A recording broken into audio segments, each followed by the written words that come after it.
아마도 이번에 대세 하락이 시작되면 그냥 쭉 떨어지는, 그리고 반등이 있더라도 아주 작은 반등, 빠지면 한 3, 4월 우습게 빠지죠. 40% 이상 지금 고평가 되어 있다.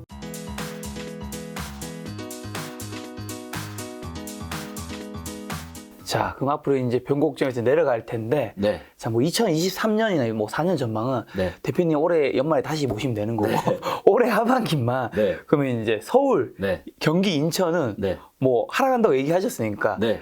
어느 정도까지 생각을 하시는 건지 전망 어떻게 될까요? 이게 이제 케이스가 되게 여러 한 두 가지 시나리오 정도가 있을 것 같아요. 과거 사이클에서 우리가 보면 2007년 초중반부터 고가 아파트는 떨어지기 시작했어요. 네. 그리고 수도권 시장에 대한 이 상승이 불꽃이 이 외곽 쪽으로 많이 퍼졌습니다. 그래서 뭐 인천, 뭐 의정부, 뭐 이런 수도권 외곽이 엄청 불타오른 거예요. 이 불이 이제 2008년 중순 정도까지 퍼졌던 거고, 고가는 계속 조금씩 떨어졌고요. 네. 그리고 이제 금리가 터지면서 급락을 했죠. 급락을 했는데 금리가 터졌으니까 다시 또 경기 부양을 했잖아요. 미국에서 엄청난 경기 부양을 했죠. 한국도 마찬가지고. 그래서 경기 부양을 하면서 2009년 3월에 주가가 바닥지고 다시 올라갔죠. 그래서 한 1년 몇 개월 정도 올라갔어요. 그러면서 주가가 다시 또 올라가고 상황이 좋아지니까 부동산 가격도 다시 또 올라갔다가 2010년 초중반부터 대세하락을 시작했어요. 올랐다가 떨어졌다가 다시 올랐다가 떨어졌다. 그러니까 쌍봉을 찍고, 주식으로 따지면 쌍봉을 찍고 떨어졌었습니다. 과거 사이클에서는.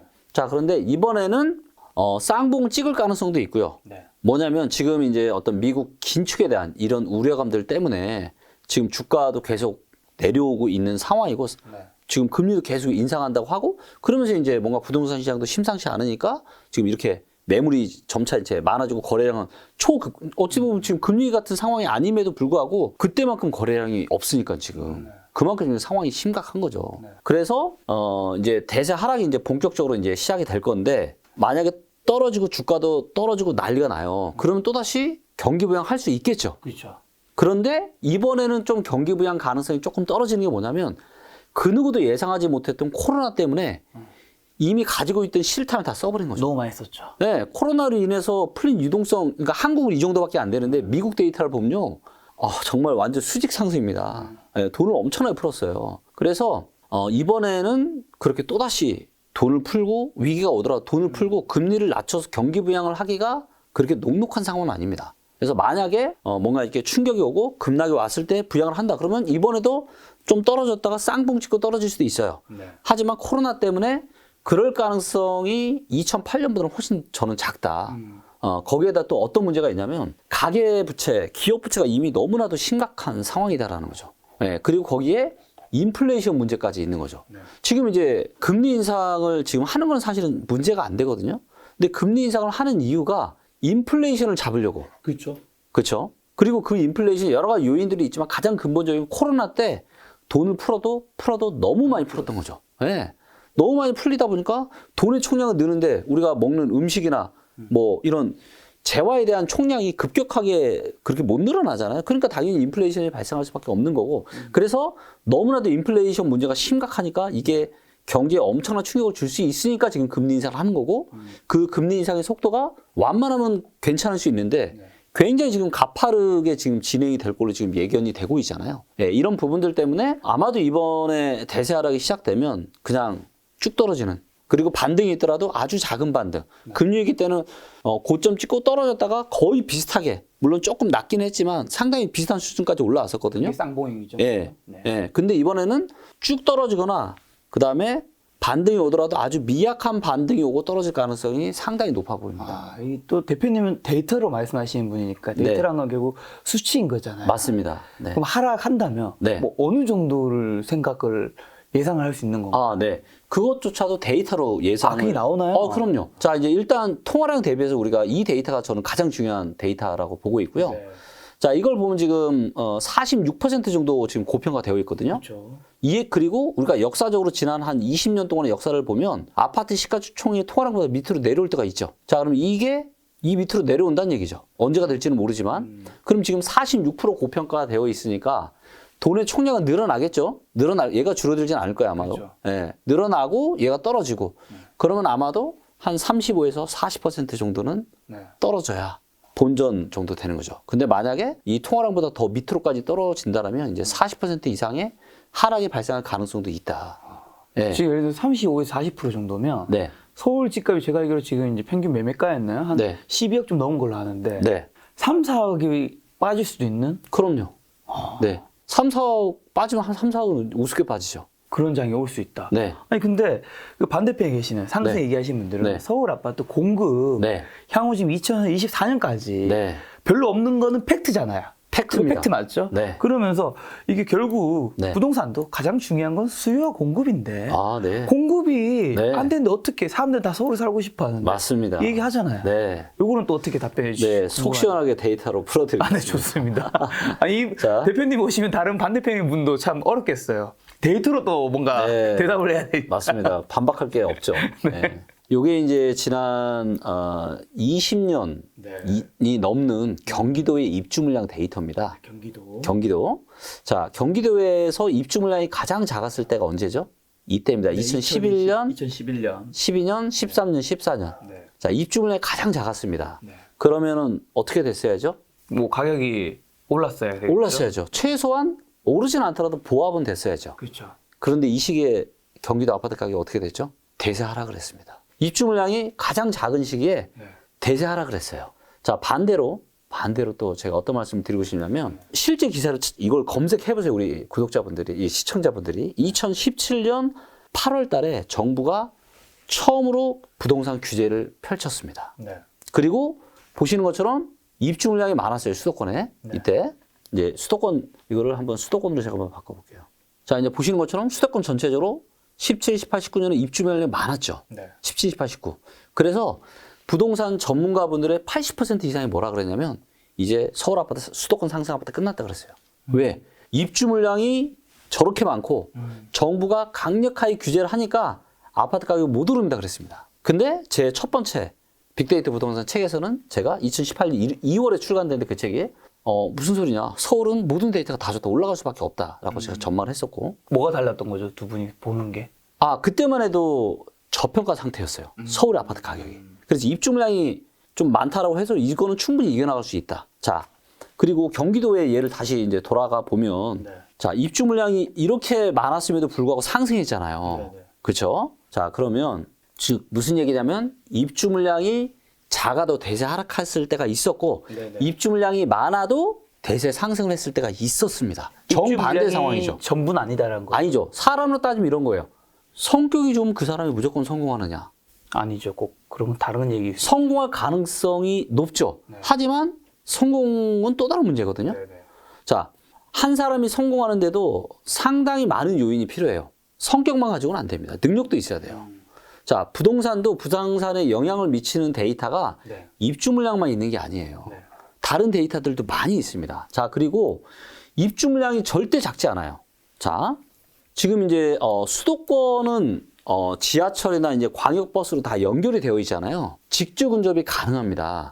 그렇기 때문에 수도권 전체 입주 물량을 봐야 돼요. 수도권 전체. 서울만 보면 안 되시고. 경기 인천에서 출퇴근이 가능하니까. 그렇죠. 네. 자, 지금 2011년, 12년, 13년, 14년 이때 서울의 아파트 입주량이 제일 작았는데 이때 지금 대세 하락장이 왔어요. 수도권에. 그렇죠? 그렇죠. 네, 이때 입주 물량이 작았는데 대세 하락장이 왔어요. 입주 물량이 많은데 17년, 18, 19년 진짜 많았잖아요. 대세 상승장이 왔습니다. 그럼 입주 물량 하나만 가지고 수도권 부동산 시장을 얘기했다가는 다 틀린다. 그렇죠. 그리고 앞으로 22년, 23년, 24년 입주 물량이 작나요? 이때보다 어때요? 높죠. 11, 12, 13, 14년보다 많잖아요. 작지 않아요. 절대 입주 물량이 수도권에 작지 않습니다. 자, 서울만 보면 자 어때요? 자, 서울만 보니까 어때요? 좀 작죠. 작죠. 네. 서울만 보면 작아요. 그건 맞다. 팩트다 이거는. 네. 근데 서울만 보면 된다 안 된다? 안 된다. 안 되죠. 네. 지금 서울의 아파트 가격이 너무 비싸요. 서울에 살 수 있는 사람은 거의 없고 지금 외곽으로 다 빠지고 있습니다. 그러니까 서울의 입주 물량 하나만 가지고 절대 이야기하면 안 된다는 거죠. 이 얘기는 뭐냐? 어떤 사람이 성공을 하는데 이 사람은 성격 중에서도 뭐 엄청 위트가 있어. 이 사람은 위트 있는 성격 하나만 가지고 성공할 거야라고 얘기하는 것과 똑같다라는 거죠. 네. 네, 그렇기 때문에 입주 물량이 분명히 작은 거는 맞지만 수도권 전체적으로는 입주 물량이 절대 작지 않고 네. 입주 물량이 지금보다 더 작을 때에도 대세 하락장은 왔었다. 네. 그건 뭐다? 결국에 모든 투자는 어떤 대중들이 살려고 할 때, 그때가 꼭지. 대중들이 무서워서 팔려고 할 때가 그때가 바닥이다라는 거죠. 한번 우리가 기억을 돌이켜 보시죠. 2020년 중순부터 21년 중순까지 가장 많이 나왔던 기사가 뭐예요? 2030이 영끌에서 그때 아파트 다 샀다라고 기사 엄청나게 나왔잖아요. 엄청 나왔죠. 자, 2030 세대가 영끌까지 해서 그리고 그것도 초저금리인 상황에서 그죠? 네. 신용대출 뭐 각종 대출 이빨 끌어다가 영끌까지 해서 샀어요. 그래서 가격이 이렇게 올라왔는데 그럼 이 가격을 누군가는 지탱을 해줘야 될 거 아니에요.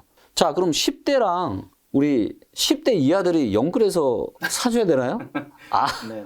그렇지 않아요. 아니, 사줄 수 있는 사람이 없다니까요. 이제. 그 다음이 없다. 네. 그래서 거기에다가 문제는 뭐다?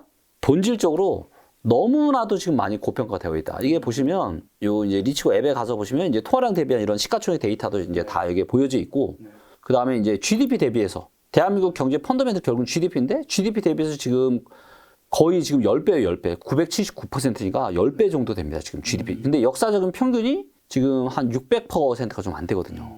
그러니까 GDP 대비해서도 지금 상당히 높고, 그 다음에 이제 요게 이제 국민 순자산 대비한 시가총액인데, 네. 자, 국민들의 순자산에는 아파트 가격이 들어가 있을까요, 없을까요? 당연히 있겠죠. 네. 그렇죠. 우리나라가 한 70%가 부동산. 그렇죠. 그는 이제 부동산 전체가 이제 아파트만 따졌을 때, 지금 이제 요거는 이제 최신 데이터가 좀 느린데, 2021년 기준으로 국민 순자산 대비해서 아파트의 가격이 차지하는 비중이 22% 정도 됩니다. 역사적으로 가장 높아요. 네. 이것이 의미하는 바는 뭐다?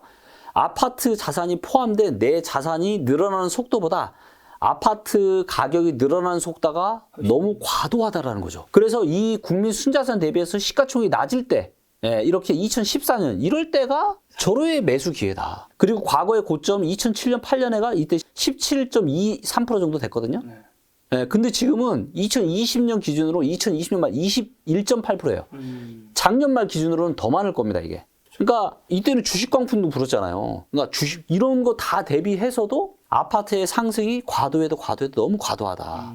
그래서 여러 가지 데이터들을 봤을 때 작게는 20, 많게는 40%, 그래서 평균 30% 정도는 지금 하락이 예상이 된다는 거죠.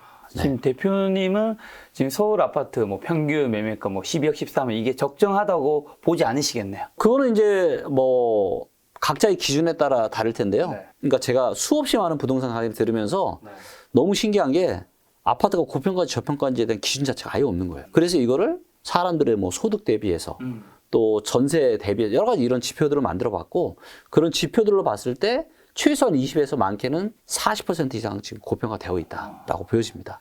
근데 대표님 말씀대로 네. 부동산 시장 이 데이터만 봤을 때는 네. 이제 하락할 것 같지만 네. 또 이게 뭐 100%는 아닐 수 있잖아요. 만약에 100% 아닐 수 있죠. 상승을 또 여기서 어떻게 네. 윤석열 정부가 이제 네. 딱 취임을 하면서 네. 오를 수도 있잖아요. 오를 수 있죠. 만약에 오른다면 네. 뭐 때문에 다시 오르기 시작을 할까요? 오른다라면 네. 그러니까 뭔가 경제에 좀 뭔가 상황이 안 좋아질 것 같으니까 금리를 내리거나 또다시 시중에 또 유동성을 쏟아붓거나 이러면 올라갈 수 있겠죠. 그 둘 다 지금은 가능성이 별로 없어. 거의 없죠. 네네. 네, 거의 지금 그래서 데이터가 100%는 없어요. 왜냐하면 미래에 어떤 일이 생길지 그 누구도 알 수 없잖아요. 그렇죠.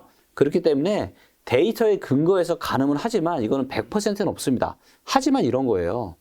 자, 내 집 마련이라는 거는 진짜 돈이 많은 사람은 떨어져도 무슨 상관이에요. 돈 많은데 현찰로 샀는데 아무런 리스크가 없잖아요. 그런데 이제 문제는 뭐냐면 2020년, 21년 달 영끌에 사신 분들이 너무 많다라는 거죠. 그렇죠. 많죠. 초저금리에 이분들이 이미 이자 부담만 해도 계속 기하급수로 그렇죠. 늘어나고 있잖아요. 그래서 이제 그 금리가 지금 인하될 가능성은 거의 없잖아요. 왜냐면 이제 물가 상승을 지금 잡으려고 이게 지금 너무나도 경제에 큰 충격을 주게 생겼으니까 금리를 계속 인상을 해야 되는 입장이고 그렇죠. 그래서 영끌하신 분들이 이런 금리 인상을 감내하기가 되게 쉽지가 않을 것 같아요. 그래서 데이터로 가능한 건 뭐냐면 제가 이제 빅데이터를 2016년부터 연구를 해봤고 저도 실전 투자도 꽤 많이 해봤어요. 근데 부동산은 인생에서 가장 비싼 구매 의사 결정이잖아요. 그렇죠. 이거보다 더 비싼 거는 저는 아직까지 못 해봤거든요. 이거보다 비싼 게 있나요? 없죠. 없죠. 네, 건물 말고는 없죠. 건물이나 토지 말고는 없는데. 건물은 뭐 일반적인 사람들한테 할 그렇죠. 일이 거의 네, 잘 맞습니다. 없으니까. 네, 그렇죠. 그만큼 이제 대다수의 사람한테는 이 의사결정 하나가 너무 중요하다는 거죠. 어. 자, 그런데 예를 들면 지금 그냥 더 올라갈 수 있어서 어깨라고 칠게요. 자, 그럼 어깨에서라도 사는 게 맞을까요? 지금의 어깨라고 치고 앞으로 한 2년 더 올라가요. 네네. 근데 금리는 어쨌든 계속 올라갈 거잖아요.